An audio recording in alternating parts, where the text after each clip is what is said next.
আপনাদের স্বাগত জানাই আমি আমার আলোচনা শুনবার জন্য।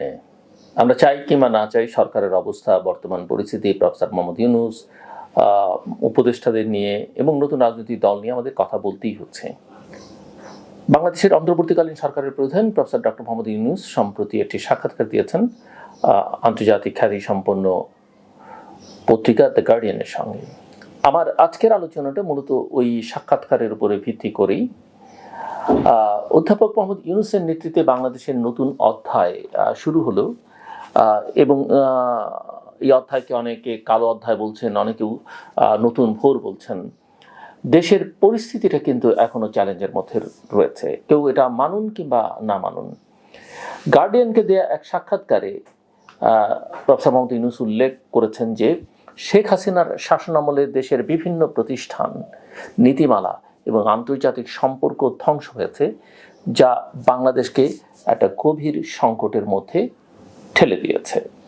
শেখ হাসিনার শাসনকাল ছিল দমন, পীড়ন, সহিংসতা ও দুর্নীতিতে ভরা। বিরোধীদের কণ্ঠরোধ, বিচার বহির্ভূত হত্যাকাণ্ড ও নিরাপত্তা বাহিনীর দমনমূলক কার্যক্রমের বিরুদ্ধে ব্যাপক জন অসন্তোষ তৈরি হয়, আমরা সবাই সেটা জানি। এই অস্থিরতার মধ্যেই সরকার পরিবর্তন হয় এবং ইউনূস ক্ষমতায় আসেন। তিনি দায়িত্ব নেওয়ার পরপরই মানবাধিকার লঙ্ঘনের জন্য অভিযুক্ত পুলিশের উচ্চপদস্থ কর্মকর্তাদের বিচারের মুখোমুখি করেন, গোপন আটক কেন্দ্রগুলো বন্ধ করেন এবং মানবাধিকার কমিশন গঠন করেন। বিচারের মুখোমুখি বলতে তাদের অনেকের চাকরিচ্যুত হয়েছে, কাউকে কাউকে ওএসডি করে ফেলা হয়েছে, কারো কারো বিরুদ্ধে মামলা হয়েছে।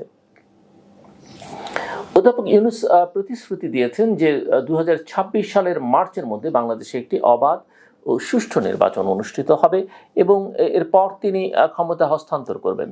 তবে দেশে এখনো রাজনৈতিক অস্থিরতা রয়েছে, অর্থনৈতিক একটা অস্থিরতাও রয়েছে। বাংলাদেশ জাতীয়তাবাদী দল বিএনপি ক্ষমতায় ফেরার জন্য মরিয়া এবং ছাত্র আন্দোলনের নেতৃত্ব দানকারী তরুণরা নতুন রাজনৈতিক দল গঠন করেছে। প্রফেসর ইউনূসের বৈধতা নিয়ে প্রশ্ন উঠছে আর নির্বাচনের আয়োজনের জন্য তার উপর চাপ বাড়ছে। এদিকে আইন শৃঙ্খলা পরিস্থিতি দিন দিন খারাপের দিকে যাচ্ছে। পুলিশের প্রতি জন অসন্তোষ বৃদ্ধি পেয়েছে এবং অনেকে তাদের কর্মস্থলে ফিরতে চাইছেন না। কয়েক মাস গেছে কিন্তু অপরাধী চক্রের তৎপরতা বেড়েছে, সংখ্যালঘু গোষ্ঠীগুলোর উপর নিপীড়ন বাড়ছে এবং সরকার অপরাধের নিয়ন্ত্রণে ব্যর্থ হচ্ছে বলে জনমনে একটা প্রবল ধারণা তৈরি হয়েছে। বাংলাদেশের বর্তমান নিরাপত্তা পরিস্থিতি নিয়ে কিন্তু উদ্বেগ বাড়ছে। সেনাপ্রধান জেনারেল ওয়াকারুজ্জামানের সম্প্রতি এক ভাষণে সেনাপ্রধান বলেন যে দেশ অরাজক পরিস্থিতির মধ্যে রয়েছে এবং অস্থিরতা চলতে থাকলে দেশের স্বাধীনতা এবং সার্বভৌমত্ব হুমকির মুখে পড়বে। যদিও ইউনূস দাবি করেছেন যে তার সেনাবাহিনীর সঙ্গে সুসম্পর্ক রয়েছে, তবে কিছু বিশ্লেষক মনে করছেন এটি তার নেতৃত্বের প্রতি কঠোর সমালোচনা এবং সম্ভবত সামরিক হস্তক্ষেপের ইঙ্গিত হতে পারে। শেখ হাসিনার শাসনামলে ব্যাপক দুর্নীতি হয়েছে বলে অভিযোগ রয়েছে, যা দেশের ব্যাংকিং ব্যবস্থাকে ক্ষতিকর করেছে এবং অর্থনীতির উপর প্রবল চাপ সৃষ্টি করেছে। বিভিন্ন ব্যাংক থেকে হাজার হাজার কোটি টাকা লুটপাটের অভিযোগ উঠেছে এবং এখন আন্তর্জাতিক আর্থিক সংস্থাগুলোর সহায়তায় সেই অর্থ উদ্ধারের চেষ্টা চলছে। যদিও এই চেষ্টাটা আমার কাছে খুবই একটা ব্যর্থ চেষ্টা মনে হয়। হ্যাঁ, চেষ্টাটা চলতে পারে, কিন্তু এই চেষ্টার উপরে অনেক বেশি ফোকাস করা উচিত হবে না বলে আমি মনে করি, বরং অন্য জায়গায় মনোযোগ দেওয়া দরকার। যে কথা বলছিলাম যে প্রফেসর ইউনূসের বিরুদ্ধে অভিযোগ রয়েছে যে তিনি কট্টর ইসলামপন্থীদের উত্থান নিয়ন্ত্রণে যথেষ্ট পদক্ষেপ নেননি, ইসলামপন্থী দলগুলোর কার্যক্রম বৃদ্ধি পেয়েছে এবং নিষিদ্ধ সংগঠনগুলো আবার সক্রিয় উঠেছে। আরেকটি গুরুত্বপূর্ণ বিষয় হচ্ছে যে বাংলাদেশ ভারত সম্পর্ক এবং আন্তর্জাতিক চাপের বিষয়। শেখ হাসিনার আমলে ভারত বাংলাদেশ সম্পর্ক ঘনিষ্ঠ থাকলেও এখন তা জটিল হয়ে উঠেছে। ভারত বাংলাদেশের সন্ত্রাসীদেরকে স্বাভাবিকীকরণের অভিযুক্ত করেছে এবং শেখ হাসিনাকে আশ্রয় দিয়েছে বলে অভিযোগ উঠেছে। অর্থাৎ ভারত যেটা করছে, অভিযোগটা যে ভারত বাংলাদেশকে সন্ত্রাসবাদকে স্বাভাবিকরণ করবার ক্ষেত্রে একটা ভূমিকা রাখছে, আর শেখ হাসিনাকে আশ্রয় দেওয়ার অভিযুক্ত তার বিরুদ্ধে আছেই।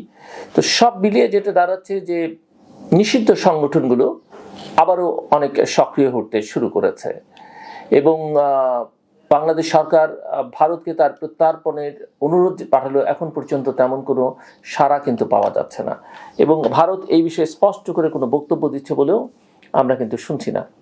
একই সঙ্গে যুক্তরাষ্ট্রের রাজনৈতিক পরিবর্তনের ফলে বাংলাদেশ চ্যালেঞ্জের মুখে পড়তে পারে। ট্রাম্প প্রশাসন ক্ষমতায় আসবার পর আন্তর্জাতিক সহায়তা কমিয়ে দিয়েছে এবং বাংলাদেশে রাজনৈতিক স্থিতিশীলতা নিয়ে আগের মতো আগ্রহ দেখাচ্ছে না। এবং এটা যে ট্রাম্প প্রশাসন শুধু বাংলাদেশের ক্ষেত্রে করছে তা নয়, সারা পৃথিবীর ক্ষেত্রে তার এই অবস্থা। সো ভবিষ্যতের চ্যালেঞ্জ এবং সম্ভাবনা কি আমরা দেখতে পাই। প্রফেসর মোহাম্মদ ইউনূস বাংলাদেশের অর্থনৈতিক এবং রাজনৈতিক সংস্কার চালানোর প্রতিশ্রুতি দিয়েছেন, তবে তার শাসন ক্ষমতা, সংস্কার বাস্তবায়নের দক্ষতা এবং নিরাপত্তা পরিস্থিতি নিয়ন্ত্রণ করবার সক্ষমতা নিয়ে প্রশ্ন রয়ে গেছে। আন্তর্জাতিক রাজনীতি, অভ্যন্তরীণ অস্থিরতা এবং সেনাবাহিনীর অবস্থান, এই সব কিছুই বাংলাদেশের ভবিষ্যৎ নিয়ন্ত্রণে বা নির্ধারণে গুরুত্বপূর্ণ ভূমিকা রাখবে।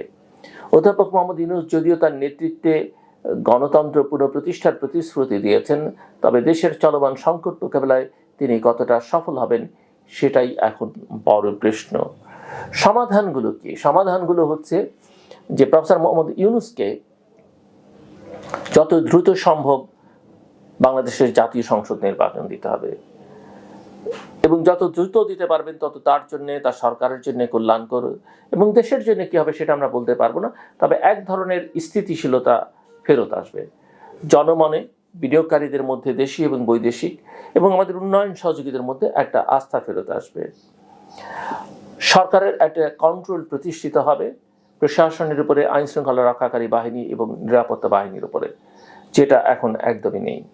বৈদেশিক সম্পর্কের একটা ভালো উন্নতি হবে এবং সে কারণে আমি মনে করি যে যত দ্রুত সরকার নির্বাচন দেবে তত ভালো। সরকারকে এই নির্বাচন করবার জন্য, অর্থাৎ অবাধ, সুষ্ঠু, অংশগ্রহণমূলক একটা নির্বাচন করবার জন্য তার নিরপেক্ষতা প্রমাণ করতে হবে।